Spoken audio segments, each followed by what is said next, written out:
Hi friends, నేను మీ ప్రతిభ.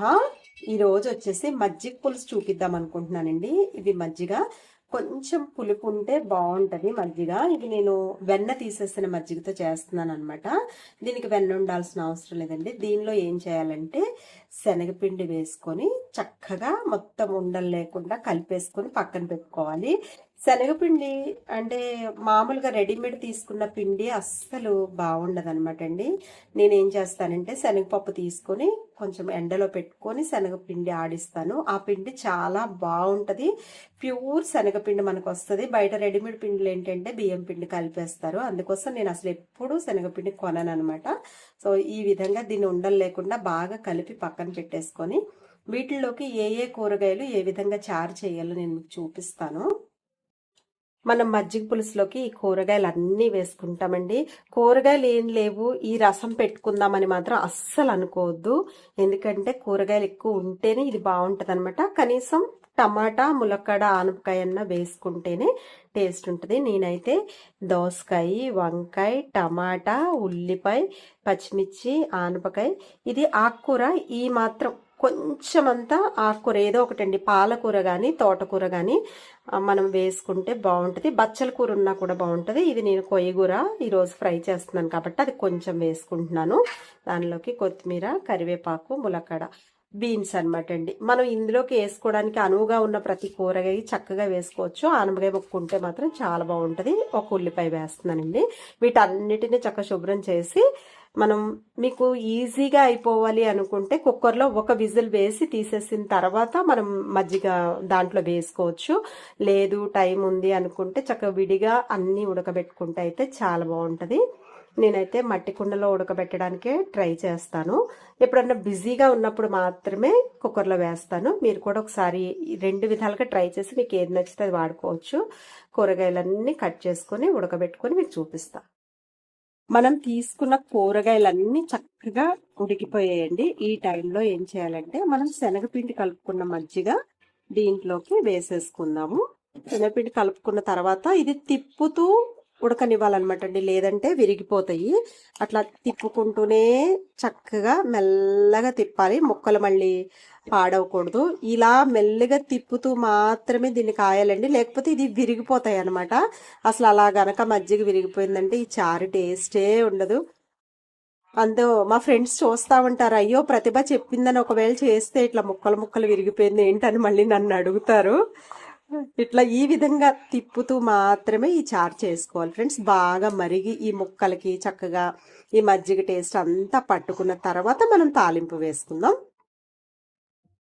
చూసారు కదండి, చారు చక్కగా మరుగుతుంది. అంటే ముక్కలన్నీ చిదిరిపోయేలా కాకుండా మధ్యలో ఇట్లా పెట్టి ఇట్లా అంటా ఉంటే ముక్కలు విరిగిపోకుండా ఉంటాయి అనమాట. లేదంటే ముక్కలన్నీ నలిగిపోతే బాగుండదు. ఈ స్టేజ్లో కొంచెం కారం వేసుకుందాము. కారం మరి ఎక్కువ అవసరం లేదండి, టేస్ట్ చక్కగా కమ్మగా ఉంటేనే బాగుంటుంది. అదేవిధంగా నేను ముక్కలు ఉడకబెట్టేటప్పుడు పసుపు, ఉప్పు వేసాను. ఆ క్లిప్ మిస్ అయింది. ఈ విధంగా మరిగిన తర్వాత మనం తాలింపుగా రెడీ చేసేసుకుందాం. ఇప్పుడు మనం పోపు వేసేసుకుందామండి.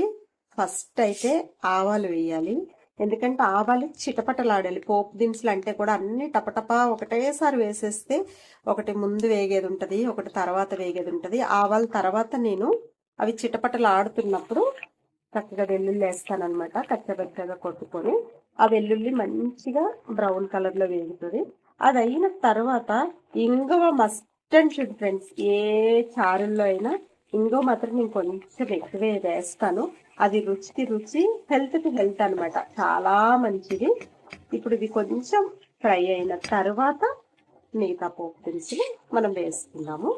ఇది చక్కగా ఫ్రై అవుతున్నప్పుడు ఏ పులుసు కూరల్లో కానీ మామూలు కూరల్లో అయినా సరే నేను మెంతి పొడి కంపల్సరిగా వేస్తాను అనమాట అండి. మెంతి పొడి వేయకుండా నా తాలింపు అస్సలు పూర్తి కాదు. కొన్ని కూరల్లో కూడా ఏ కూరలో అయినా సరే ఉల్లిపాయలు వేసినప్పుడు చిన్న మెంతి ఉంటే అయితే చిన్న మెంతి వేస్తానండి. లేదు అనుకుంటే గనక నేను మెంతి పొడి మాత్రం కంపల్సరిగా వాడతాను. ఈ టైంలో మెంతి పొడి వేసేసుకుందాం.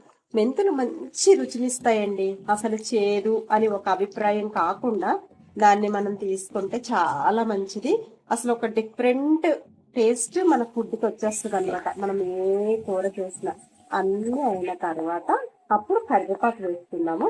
కరివేపాకు ముందే వేసేస్తే ఏమవుతుందంటే మాడిపోతుంది. ఇది చక్కగా మెల్లగా స్లోగా అవ్వాలి. అయిన తర్వాత లాస్ట్ కొత్తిమీర వేస్తాను. అసలు ఏ చార్లకైనా తాలింపు పెట్టే ఏ కూరలకైనా కూడా ఫస్ట్ చేయాల్సింది ఏంటంటే చక్కగా తాలింపు వేపుకోవడం అనమాట.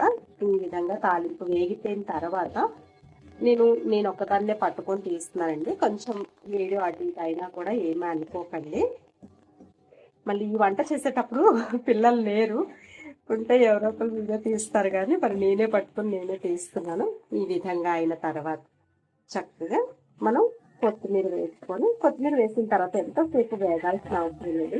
నేను మ్యాక్సిమం ఇట్లా ఇనుప మూకుళ్ళలో తాలింపులు కానీ మట్టి కుండల్లో వంట కానీ ప్రిపేర్ చేస్తానండి. ఇప్పుడు స్టీల్ కుక్కర్స్ ఇవి కూడా ఏంటంటే అల్యూమినియం వాడకూడదు అంటున్నారు కాబట్టి నాకు చాలా చాలా ఈజీగా అనిపిస్తుంది అనమాట. ఎందుకంటే అలా మనం వాడుకున్నప్పుడు దాని వాల్యూస్ అన్ని చక్కగా కూరలో దిగుతాయి. ఈ ఇనుప మూకుడు అయితే నేను కొన్ని సంవత్సరాలుగా వాడుతున్నాను ఫ్రెండ్స్.